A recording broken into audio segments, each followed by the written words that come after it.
Good morning all of you. आज हम financial derivatives and risk management के अंदर हमारे यूनिट 2 का 15 लेक्चर यहाँ पे पढ़ने वाले हैं। हम अपने 14 लेक्चर को ही यहाँ पे कंटिन्यू कर रहे हैं, that is the features and uses of swaps. तो आज हम पढ़ेंगे कि कौन कौन से different type of swap contracts होते हैं। तो वहाँ पे हम पढ़ेंगे इंटरेस्ट रेट स्वैप क्या होता है, फिर इंटरेस्ट रेट स्वैप के अंदर कौन कौन से स्वैप्स होते हैं। तो उनमें हम पढ़ेंगे प्लेन वनीला स्वैप क्या होता है, बेसिस स्वैप क्या होते हैं, एमोटाइजिंग स्वैप क्या होते हैं, सेटअप स्वैप क्या होते हैं, डिफरेंशियल स्वैप क्या होते हैं। उसके बाद हम पढ़ेंगे करेंसी स्वैप क्या है। करेंसी स्वैप के बाद हम अपने बेसिक स्वैप्स के बारे में पढ़ेंगे, कमोडिटी स्वैप और सीडीएस के बारे में पढ़ेंगे, that is credit default swap. तो ये हमारा आज का टॉपिक होने वाला है, जहाँ पे हम डिफरेंट टाइप्स ऑफ स्वैप्स के बारे में इस टॉपिक के अंदर कवर करने वाले हैं। सबसे पहले हम समझते हैं कि इंटरेस्ट रेट स्वैप क्या होते हैं। Interest rate swap it involves the exchanging cash flow at a fix interest rate with those have a floating interest rate. हम देखते हैं कि जो इंटरेस्ट रेट स्वैप होते हैं उनके अंदर इन्वॉल्व होते हैं कि हम अपने कैश फ्लो का एक्सचेंज कर रहे हैं जो कि एक फ़िक्स इंटरेस्ट रेट पे है, और उसको हम अपने फ्लोटिंग एक्सचेंज रेट पे एक्सचेंज कर रहे हैं। तो जो पार्टीज़ हैं वो वहाँ पे अपने प्रिंसिपल अमाउंट का स्वैप नहीं करती हैं। तो the notional amount is the size of the swap. तो जो नोशनल अमाउंट होता है वो स्वैप का साइज़ होता है, और हम उसको यूज़ करते हैं अपने कैश फ्लो को कैलकुलेट करने में। तो यहाँ पे हमने देखा कि जो इंटरेस्ट रेट स्वैप है वहाँ पे हम अपने कैश फ्लो का एक्सचेंज कर रहे हैं जो कि एक फ़िक्स रेट पे है, और उसको हम अपने फ्लोटिंग रेट पे एक्सचेंज करते हैं। यहाँ पे कोई भी प्रिंसिपल अमाउंट को स्वैप में इंक्लूड नहीं किया जाता। यहाँ पे हम अपने साइज़ के लिए नोशनल अमाउंट को लेते हैं जो कि एक कैश फ्लो को कैलकुलेट करने के काम आता है। अगर हम different kinds of interest swap को देखें तो सबसे पहला है हमारा प्लेन वनीला स्वैप, कि अगर हम देखें तो it is the most straightforward kind where one party exchange a fix rate for a floating rate and vice versa of the pre agreed intervals in the life of the contract. अगर हम देखें तो जो plane vanilla swap है वो एक most straightforward kind है हमारे स्वैप कॉन्ट्रैक्ट का, जहाँ पे एक पार्टी एक्सचेंज कर रही है फिक्स रेट में अपने फ्लोटिंग रेट की तरफ, और फ्लोटिंग रेट से फिक्स रेट की तरफ कर रही है, जो कि एक प्री एग्रीड इंटरवल में किया जा रहा है जो कि उस कॉन्ट्रैक्ट की लाइफ पे बेस्ड है। उसके बाद अगर हम देखें तो नेक्स्ट जो स्वैप है that is the basis swap, where both legs have a floating charge the parties could exchange the floating rate using the benchmark rate as the basis. कि अगर हम देखें तो बेसिस स्वैप के अंदर हमारे पास बोथ लेग होती हैं, एक फ्लोटिंग चार्ज होती है और दूसरी हमारी फिक्स चार्ज होती है। तो जो पार्टीज़ हैं वो अपने कैश फ्लो का एक्सचेंज जो है वो फ्लोटिंग रेट पे करती हैं, और वो एक बेंचमार्क का यूज़ करती हैं उस रेट के बेसिस के लिए। तो हम कहते हैं कि वहाँ पे लिबॉर का यूज़ किया जाता है, that is the London interbank offering rate. तो हम अपने बेंचमार्क रेट के बेसिस पे एक फ्लोटिंग रेट चार्ज करते हैं जो कि कैश फ्लो को कैलकुलेट करने में काम आती है। उसके बाद नेक्स्ट जो स्वैप है हमारा that is the amortising swap, कि as the swap meaning suggest one could provide for the reduction in the notional amount to corresponding to the amortising of a loan. कि अगर हम देखें तो जो एमोटाइजिंग स्वैप है अगर हम उसके मीनिंग को सजेस्ट करें स्वैप के, तो यहाँ पे हम अपनी पार्टी जो हैं अपने स्वैप कॉन्ट्रैक्ट के अंदर वो प्रोवाइड कर रही हैं कि वो अपने नोशनल अमाउंट को रिड्यूस करेंगी किसके कॉरस्पॉन्डेंट में, जब वो किसी भी लोन के रिगार्डिंग एमोटाइजेशन लेंगी। नेक्स्ट है हमारे स्टेप अप स्वैप, कि अगर हम देखें तो ये जस्ट अपोजिट होता है हमारे एमोटाइजिंग स्वैप का। यहाँ पे हम अपने नोशनल अमाउंट को इंक्रीज़ करते हैं अपने प्री एग्रीमेंट पे, और हमने देखा कि जो एमोटाइजिंग स्वैप है वहाँ पे हम अपने नोशनल अमाउंट को रिड्यूस करते हैं किसके कॉरस्पॉन्डेंट में, जब हम किसी भी लोन को एमोटाइज करते हैं। उसके बाद हम बात कर रहे हैं हमारे डिफरेंशियल स्वैप की। In this swaps one leg of provide for the payment of interest rate for another currency other than that of the initial principal amount. कि अगर हम देखें तो जो डिफरेंशियल स्वैप है वो एक स्वैप है जहाँ पे एक लैग प्रोवाइड कर रही है एक पेमेंट को जो कि इंटरेस्ट रेट के बेसिस पे अनदर करेंसी में किया जा रहा है, जहाँ पे हम अपने इनिशियल प्रिंसिपल अमाउंट को इंक्लूड कर रहे हैं। अगर हम अदर लैग कैटर्स को देखें तो वो एक इंटरेस्ट को पे कर रहे हैं उस रेट पे जहाँ पे हम अपनी करेंसी के इनिशियल प्रिंसिपल को कंसिडर कर रहे हैं। इसके बाद अगर आप देखें तो इंटरेस्ट रेट स्वैप के बाद हमारा जो नेक्स्ट स्वैप है that is the currency swap. The type of swap involve the counter party exchanging the principal amount and the interest payment in the different currencies. अगर हम देखें तो इस तरीके के जो स्वैप कॉन्ट्रैक्ट्स होते हैं वहाँ पे इन्वॉल्व होती हैं वो काउंटर पार्टीज जो कि किसी प्रिंसिपल अमाउंट का एक्सचेंज कर रही हैं, किसी इंटरेस्ट पेमेंट को कर रही हैं डिफरेंट करेंसीज के बीच में। तो दे hedge another investment position from the fluctuation in the currency exchange rate. तो वो वहाँ पे हेज को ले रही हैं जो कि एक अनदर इन्वेस्टमेंट पोजीशन है जो कि किसी भी करेंसी के एक्सचेंज रेट के फ्लक्चुएशन होने से उस हेज को, उस रिस्क को इंकर करे हुए है। उसके बाद हम बात कर रहे हैं हमारे बेसिस स्वैप की। In basis swap both legs have the different floating rates कि अगर हम अपने बेसिस स्वैप की बात करें तो वहाँ पे जो भी लेग्स हैं, अगर हम बोथ लेग्स की बात करें तो वो डिफरेंट फ्लोटिंग रेट की होती हैं। तो it could either be an interest rate swap और अ करेंसी स्वैप। तो हम कहते हैं कि वो या तो इंटरेस्ट रेट स्वैप होंगी या कोई करेंसी स्वैप होंगी जो कि बोथ स्ट्रीम में किसी भी कैश फ्लो को फ्लोटिंग रेट पे कर रही हैं। Most swap contract based payment on a fix rate कि अगर हम देखें तो जो मोस्ट हमारे स्वैप कॉन्ट्रैक्ट होते हैं वो हमेशा एक बेस पेमेंट पे होते हैं, जो कि एक फिक्स रेट पे होते हैं, जो कि किसी फ्लोटिंग रेट के अगेंस्ट होते हैं। तो in this case we calculate both legs on the floating rate.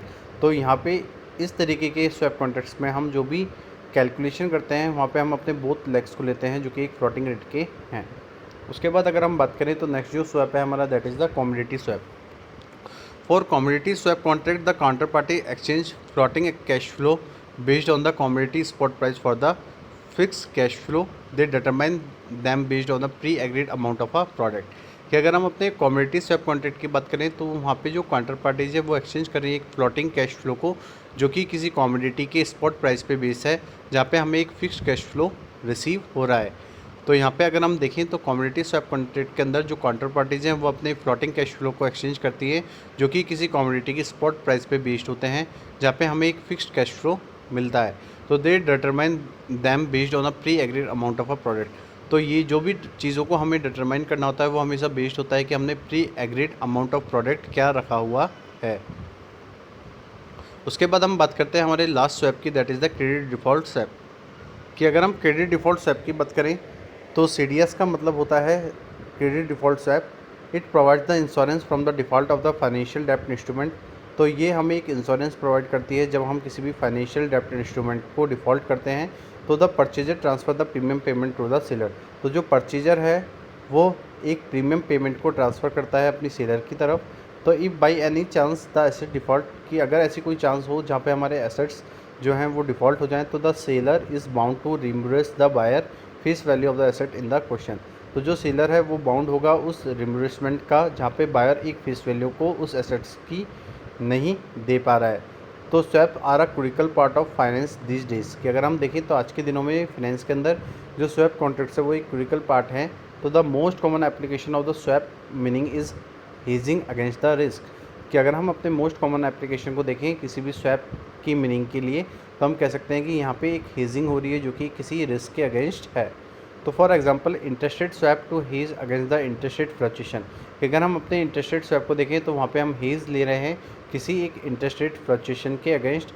और अगर हम करेंसी क्रेडिट डिफ़ॉल्ट स्वैप को देखें तो वो हमेशा एक डेप्ट इंस्ट्रूमेंट के डिफ़ॉल्ट के बेसिस पे किया जाता है। तो आज के टॉपिक के अंदर हमने टाइप्स ऑफ स्वैप कॉन्ट्रैक्ट के बारे में यहाँ पे चीज़ें कवर की हैं, जहाँ पे सबसे पहले हमने समझा इंटरेस्ट रेट स्वैप क्या होता है। और इंटरेस्ट रेट स्वैप के अंदर हमने कुछ चीज़ें यहाँ पे कवर की थी कि इंटरेस्ट रेट स्वैप इन्वॉल्व करता है एक कैश फ्लो के एक्सचेंज को, जो कि एक फ़िक्स रेट पे किया जाता है, और वहाँ पे हम अपनी फ्लोटिंग इंटरेस्ट रेट को भी कंसिडर करते हैं। और जो भी पार्टीज है वो किसी भी प्रिंसिपल अमाउंट को अपने स्वैप कॉन्ट्रैक्ट में इंक्लूड नहीं करते हैं। वहाँ पे हम अपने नोशनल अमाउंट का यूज़ लेते हैं, जो कि उस स्वैप कॉन्ट्रैक्ट के साइज़ को बताता है, जो कि हमारे कैश फ्लो को कैलकुलेट करने के लिए काम आते हैं। उसके बाद हमने कुछ देखे थे कि कौन कौन से different kind of interest rate swap होते हैं। तो वहाँ पे हमने अपने प्लेन वनीला स्वैप को देखा, जहाँ जो कि एक स्ट्रेट फॉरवर्ड काइंड ऑफ होता है। वहाँ पे एक पार्टी एक्सचेंज करती है फिक्स रेट में अपने फ्लोटिंग रेट पे, और वहाँ पे एक प्री एग्रीड इंटरवल के अंदर लाइफ ऑफ द कॉन्ट्रैक्ट के अंदर उन चीज़ों को मैनेज किया जाता है। अगर हम अपने बेसिस स्वैप की बात करें तो वहाँ पे जो बोथ लेग हैं वो हमेशा फ्लोटिंग को चार्ज करती हैं। तो जो पार्टीज़ हैं वो एक्सचेंज करती हैं फ्लोटिंग रेट को, और वो एक बेंचमार्क का यूज़ करते हैं उस रेट के बेसिस के लिए। उसके बाद हमने बात की थी हमारे एमोटाइजिंग स्वैप की। तो अगर हमने देखा तो यहाँ पे जो काउंटर पार्टीज़ हैं वो प्रोवाइड कर रही हैं अपने नोशनल अमाउंट के रिडक्शन को, जिसके कॉरेस्पॉन्डेंट में हम अपने एमोटाइजिंग ऑफ लोन को ले रहे हैं। उसके बाद हमने बात की थी स्टेप अप स्वैप की। तो जो स्टेप अप स्वैप है वो जस्ट अपोजिट है हमारे एमोटाइजिंग स्वैप का। तो वहाँ पे हम अपने नोशनल अमाउंट को इंक्रीज़ कर रहे हैं किसी भी पर एग्रीमेंट के बेसिस पे। लास्ट में हमने बात की थी हमारे डिफरेंशिएशन स्वैप की।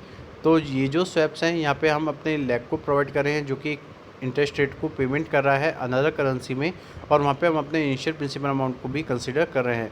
और अगर हम अदर लेग कैरेक्टर्स को देखें तो वहाँ पे हम एक इंटरेस्ट को पे कर रहे हैं उस रेट पे, जहाँ पे हम अपनी करेंसी का इनिशियल प्रिंसिपल भी कंसीडर कर रहे हैं।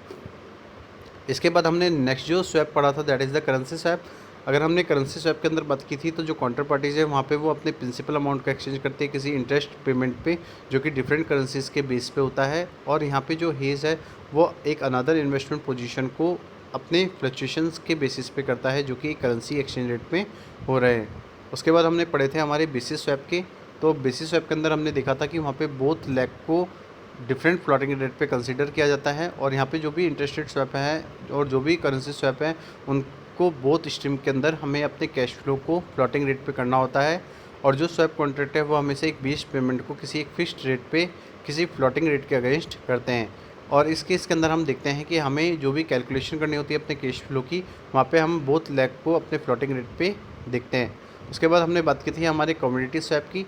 तो कमोडिटी स्वैप के अंदर जो भी काउंटर पार्टीज हैं वो एक्सचेंज करते हैं एक फ्लोटिंग कैश फ्लो को, जो कि किसी कमोडिटी की स्पॉट प्राइस पे बेस्ड होते हैं, जो कि एक फिक्स्ड कैश फ्लो को देते हैं।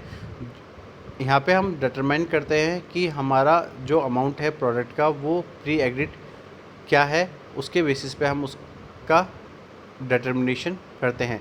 और लास्ट में हमने पढ़ा था that is the credit default swap, कि जो क्रेडिट डिफ़ॉल्ट स्वैप है वो एक इंश्योरेंस प्रोवाइड करता है हमारे उस डिफ़ॉल्ट को, जो कि हमारे एक फाइनेंशियल डेप्ट इंस्ट्रूमेंट के हो रहे हैं।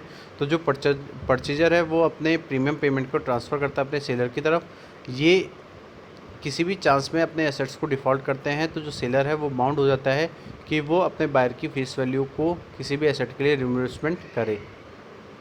तो ये जो टॉपिक था हमारा यहाँ पे कंप्लीट हुआ है। आज के लिए इतना ही। Thank you so much and have a nice day.